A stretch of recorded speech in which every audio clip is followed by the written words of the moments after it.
Buenos días. El día de hoy estamos trabajando en este 2014 Jeep 3.6. Dale marcha ahora. El problema de este carro es de que ahorita el compañero ahí le va a dar marcha, o le va a dar starter. ¿Cómo está haciendo? ¡Dele!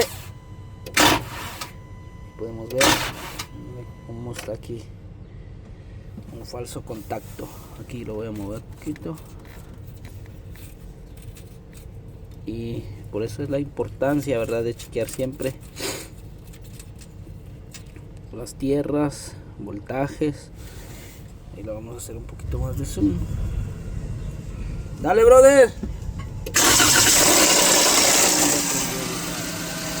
apágalo. Dale,